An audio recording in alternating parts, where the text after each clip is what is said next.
कि ये मत समझना कि एक इंसान पलंग पे लेटा हुआ है, एक इंसान चारपाई पे लेटा हुआ है और बड़े सुकून से वो दुनिया से जा रहा है।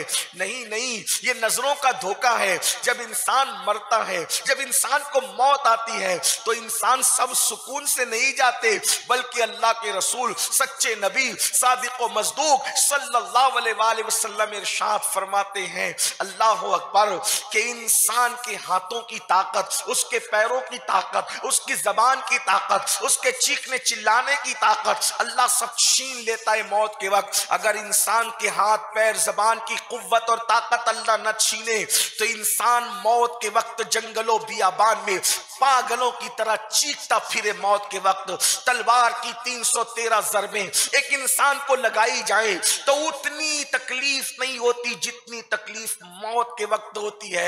मेरी बहनों, मुजरिमों को, जानियों को, शराबियों को, अल्लाह अकबर, अल्लाह की नाफरमानी करने वालों को मौत के वक्त कितनी तकलीफ होती है ये तो वही जाने या अल्लाह जाने। लेकिन मेरी बहनों सुनो सुनो, अल्लाह अकबर, हजरत सैयदना अम्र इब्न आस रदी अल्लाह तबारक व तआला अन्हु जब दुनिया से तशरीफ ले जाने लगे, ये वो सहाबी हैं जिनकी फजीलतें अल्लाह के रसूल ने बयान फरमाई है, जिनकी शान अल्लाह के रसूल ने बयान फरमाई है। मिस्र के गवर्नर रहे, मिस्र के फाते रहे, अल्लाह अकबर। अम्र इब्न आस से उनके शहजादे हजरत सैयदना अब्दुल्ला इब्न अम्र इब्न आस ने पूछा, बाबा मौत की तकलीफ क्या है, मरते वक्त कैसे लगता है? तो हजरत सैयदना अम्र इब्न आस फरमाते हैं, मेरे बेटे, अगर जमीन और आसमान इंसान के सीने पे रख दिया जाए तो कितनी तकलीफ होगी, वैसे ही मैं मौत के वक्त की तकलीफ को महसूस करता हूं।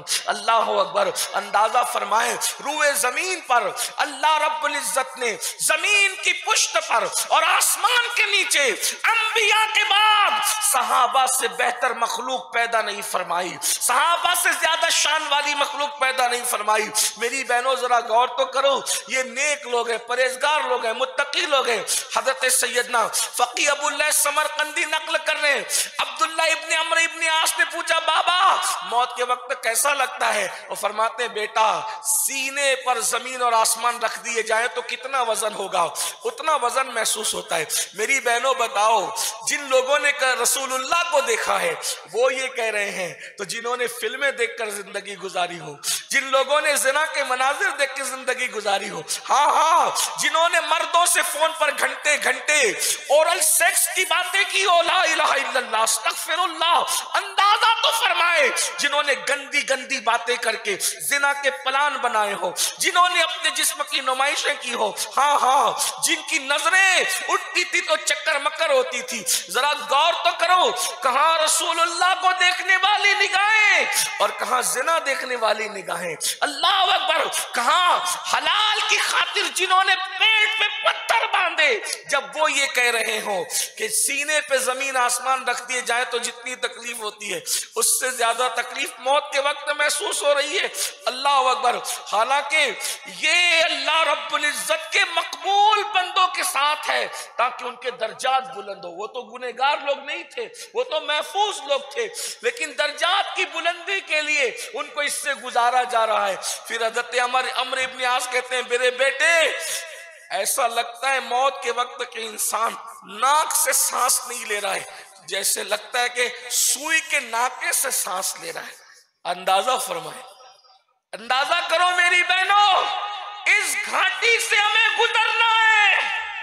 ये जो दिलो दिमाग के अंदर खत है कि सुकून से इंसान चारपाई पर लेटा हुआ है, सुकून से नहीं लेटा है, निगाहों का धोखा है, निगाहों का धोखा है। जब इतने परहेजगार और पारसा लोगों को अल्लाह उनके दर्जात की बुलंदी के लिए ऐसे मकामात से गुजारता है, हमारा क्या होगा? जिन्होंने पूरी जिंदगियों में नमाजें सही नहीं पढ़ी, जिनके वुजू सही नहीं थे, जिनके गुस्ल सही नहीं थे, वो कौन सा जुर्म है जो हमने नहीं किया? मेरी बहनों, एक वक्त वो घड़ी आएगी, मेरे इमाम कहते हैं, अंधेरा घर अकेली जान, दम घुटता दिल उकताता, खुदा को याद कर प्यारे, वो साथ आने वाली है, गीबत करने वालों का क्या हाल होगा। जिनकी रातें कुरान पढ़ के गुजरती है वो कह रहे कि यूं लगता है कि जैसे नाक से नहीं बल्कि सुई के नाके से सांस ली जा रही है। कुरान रात रात भर पढ़ने वालों का ये इस तरह उनको गुजारा जा रहा है दर्जात की बुलंदी के लिए। तो जिन्होंने रातों को फिल्में देखी हैं, जिन्होंने गीबतें की है, जिन्होंने चुगलियां की है, जिन्होंने सास बहू में झगड़े लगाए, देवरानी ने जिठानी के खिलाफ सास को भड़काया, जिठानी ने देवरानी के खिलाफ सास को भड़काया, सास ननन ने माँ को भाभी के खिलाफ भड़काया, घरों में झगड़े लगाए, इख्तिलाफात पैदा किए, दूरियां पैदा की, दिलों को दूर किया। ऐ ख़वातीन इस्लाम मुझे बताओ, क्या अल्लाह के रसूल ने ये नहीं फरमाया जो मुसलमानों में झगड़ा लगाए वो शैतान की औलाद है, वो शैतान की ज़ुर्रियत है।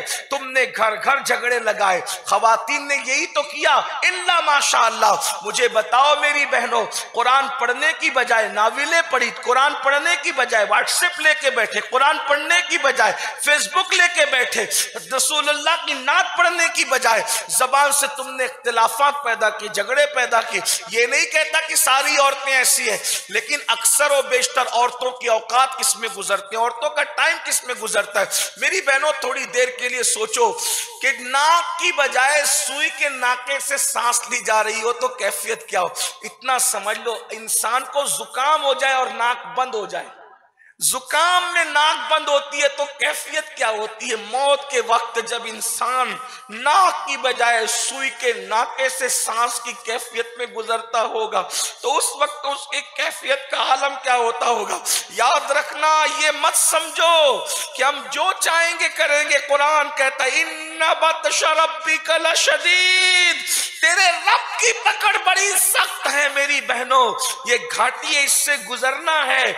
और फिर अब्दुल्ला इब्ने अमर इब्ने आस कहते हैं, मैंने पूछा बाबा कैसा लगता है, तो हजरत अमर इब्ने आस कहते हैं बेटा किसी के पेट में बबूल का दरख्त तो उगा दिया जाए और उसका डंठल बाहर कर दिया जाए पीछे के मकाम से और उसको खींचने वाला पूरी ताकत से खींचे तो उस वक्त तो कैफियत क्या होगी। तकलीफ का ये आलम होता है जब इंसान दुनिया से जाता है। मेरी बहनों बताएं इस कैफियत में जिना करने वालों पर क्या गुजरेगी, इस कैफियत में गाने सुनने वालों पर क्या गुजरेगी, इस कैफियत में दीन के खिलाफ बकवास करने वालों पे क्या गुजरेगी। हाँ, मेकअप करके ब्यूटी पार्लरों में जाकर बगैर दुपट्टे के जब वलीमों में सिर्फ झूठी तारीफ वसूल करने के लिए जाती थी, अजनबी मर्दों के सामने बेहिजाब खड़ी हो जाती थी। मुझे बताओ क्या वो खवातीन को जिंदगी की लज्जतों से मोहब्बत न थी। रसूलुल्लाह की शहजादी जिनके बाप की जन्नत है, सैयदा तैयबा ताहिरा आबिदा जाहिदा राकिया साजिदा नकिया तकिया ज़किया उम्मे अबीहा आलिमा गैर मुअल्लिमा, कितनी अजीम वो खातून है, मगर उसके बावजूद इतने बड़े बाप की बेटी होने के बावजूद तकवे का आलम यह है कि उनके दुपट्टे को कभी चांद और सूरज ने नहीं देखा। मेरे इमाम कहते हैं जिसका चल न देखा महो महर ने उस रिदाए नजाहत पे लाखों सलाम। मालिक जन्नत की बेटी अपना दुपट्टा चांद और सूरज से छुपाए और जिनके बाप को पहला कलेमा पढ़ना नहीं आए उनकी बेटियां इतनी आवारगी करे और सोचे कि हम जन्नत में नहीं जाएंगे तो कौन जाए। किस घाटी से गुजरना है। ये दुनिया ऐश और आराम की जगह नहीं है, ये दुनिया तो तैयारी की जगह थी ना, ये गुनाहों का अड्डा नहीं है। अल्लाह के रसूल अलैहिस्सलाम फरमाते हैं दुनिया तो एक मुसाफिर खाना है। जैसे एक मुसाफिर सफर करते करते थक जाता है। अभी आपको नहीं पता सफर किसे कहते हैं। पहले लोग घोड़े पे, खच्चरों पे, ऊंटों पे पैदल सफर करते थे तो चलते चलते थक जाते थे तो किसी दरख्त के साए में थोड़ी देर के लिए लेट जाते थे, बैठ जाते थे। आका फरमाते हैं जैसे मुसाफिर दरख्त के नीचे थोड़ा सुस्ताने के लिए बैठता है, लेटता है, बस ऐसे ही इंसान की जिंदगी है और कुछ नहीं, इससे ज्यादा क्या है। अब बताओ जो दरख्त के नीचे थक के लेटा हो उसको गुनाह का मौका कब है, उसको हंसी मजाक का मौका कब है। उसको खिलखिलाने का मौका कब है, उसको गीबत का मौका। इंसान जब थक के लेटता है तो सोचता है कि थोड़ी देर सुस्ता लूं, सो लूं, जल्दी अपना सफर की तरफ आगे बढ़ूं। लेकिन आप बताएं, ये दुनिया सब कुछ हो गई है, दुनिया की लज्जतें सब कुछ हो गई है, दुनिया की मोहब्बत सब कुछ हो गई। ऐसा लगता है जैसे दुनिया छोड़ के जाना ही नहीं है। मेरी बहनों, कहां है मुमताज महल? कोई जिक्र भी करता है? मुझ जैसे कुछ दीवाने हैं जो कभी इबरत के लिए आपके सामने उनका नाम ले लेते हैं। ताजमहल में दफन होने वाली मुमताज पर कोई फातिहा पढ़ने तैयार नहीं।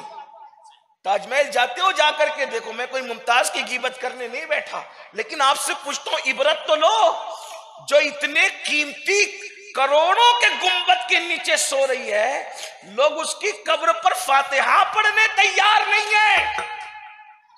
और उस सैयदाए कायनात का हाल यह है जिसके घर में 3-3 महीने तक चूल्हा नहीं जला, जुमा का खुतबा मुकम्मल नहीं होता जब तक सैयदा पाक का खतीब नाम नहीं ले लेता।